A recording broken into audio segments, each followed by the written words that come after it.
We're charged with trying to make recommendations to make the country safer. Would each of you have one recommendation that we should pursue, that we could make in our report, which, since you're out there in the field really doing the work, probably know better than anybody else, what could we recommend that would make your job easier and America safer? Since you asked, I was going to bite my tongue, but I would strongly urge you to think very, very long and hard before you think about the MI5 option. And my concern is if you create another division in government, I'd be worried about tearing down a wall and then digging a moat. Because if there's a wall is gone, that the FBI can share information, but then the information is now put in a different agency, people have to decide what's intelligence versus what's evidence when it's information. I'd be very concerned that we would think we're making things better, but we'd actually be making things worse and putting it back to the way it was. Okay, that's a recommendation you don't want us to make. What recommendation would you like us to make? Or anybody? Sure. Drawing on an idea presented by Senator Kerry, or touched on, that it might do well to consider the intelligence community as an integrated body of a number of different agencies, and then in times of crisis or times of need for information, to consider the experts in those organizations, regardless of where they come from. Go to your best source. Okay. Dr. Kay? The only recommendation that I would make is one which, and purely parochial interest here, but it's one where we continue to strengthen our intelligence agencies to enable them to do the job that they are supposed to do, both from an analytical perspective in terms of the CIA as well as an operational perspective, that we have enough people and enough resources. I think that's what we need. Of all of our recommendations at the 9/11 Commission, strengthening congressional oversight may be among the most difficult and important, so long as oversight is governed by current congressional rules and resolutions. We believe the American people will not get the security they want and need. The United States needs a strong, stable, and capable congressional committee structure to give America's national intelligence agencies oversight, support, and leadership. Few things are more difficult to change in Washington than congressional committee jurisdiction and prerogatives. To a member, these assignments are almost as important as the map of his or her congressional district. The American people may have to insist that these changes occur, or they may well not happen. Having interviewed numerous members of Congress from both parties as well as congressional staff members, we found that dissatisfaction with congressional oversight remains widespread. The future challenges of America's intelligence agencies are daunting. They include the need to develop leading-edge technologies that give our policymakers and warfighters a decisive edge in any conflict where the interests of the United States are vital. Not only does good intelligence win wars, but the best intelligence enables us to prevent them from happening altogether. Under the terms of existing rules and resolutions, the House and Senate Intelligence Committees lack the power, influence, and sustained capability to meet this challenge. While few members of Congress have the broad knowledge of intelligence activities or the know-how about the technologies employed, all members need to feel assured that good oversight is happening when their unfamiliarity with the subject is combined with the need to preserve security.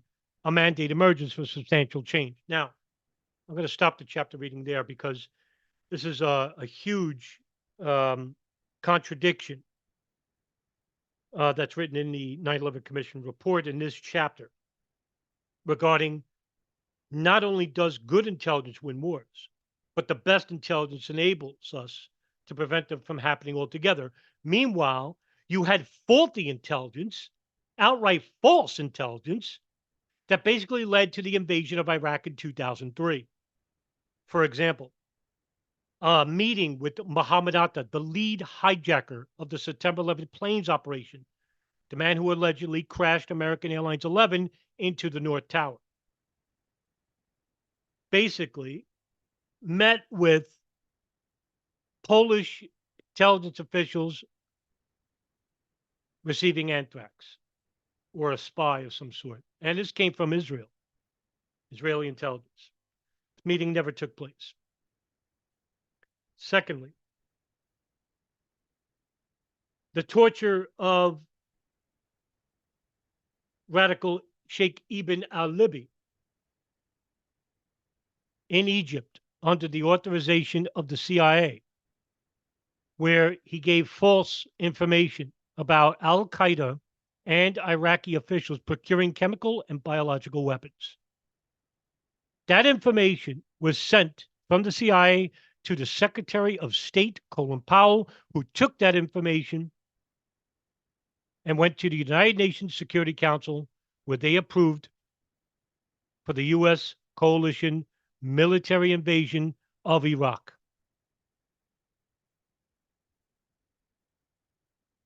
So the 9/11 Commission report is pretty hypocritical in this regard. Now back to the chapter. Tinkering with the existing structure is not sufficient. Either Congress should create a joint committee for intelligence using the Joint Atomic Energy Committee as its model, which should create House and Senate committees with combined authorization and appropriations powers. Whichever of these two forms are chosen, the goal should be a structure codified by resolution with powers expressively granted and carefully limited, allowing a relatively small group of members of Congress, given time and reason, to master the subject and the agencies to conduct oversight of the intelligence establishment and be clearly accountable for their work. The staff of this committee should be nonpartisan and work for the entire committee and not for individual members. The other reforms we have suggested for a National Counterterrorism Center and a National Intelligence Director will not work if congressional oversight does not change too. Unity of effort in executive management can be lost if it is fractured by divided congressional oversight. Our recommendation is this.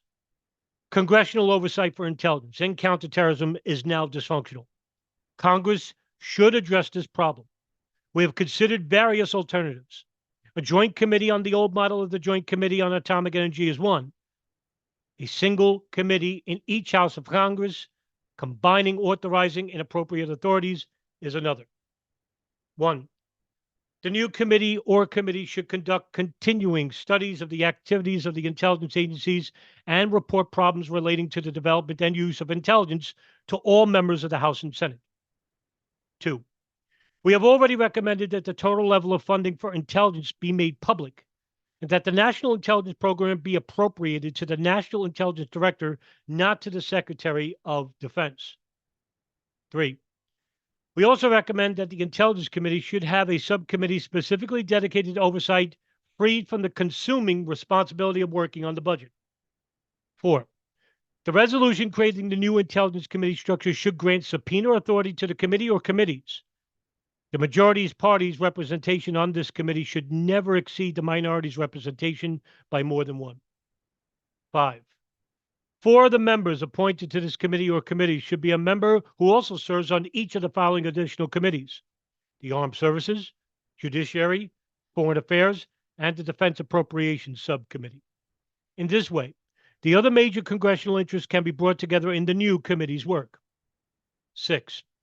Members should serve indefinitely on the intelligence committees without set terms, thereby letting them accumulate expertise. 7. The committee should be smaller, perhaps 7 or 9 members in each house, so that each member feels a greater sense of responsibility and accountability for the quality of the committee's work. The leaders of the Department of Homeland Security now appear before 88 committees and subcommittees of Congress. One expert witness, not a member of the administration, told us at the 9/11 Commission that this is perhaps the single largest obstacle impeding the department's successful development. The one attempt to consolidate such committees' authority, the House Select Committee on Homeland Security, may be eliminated. The Senate does not have even this.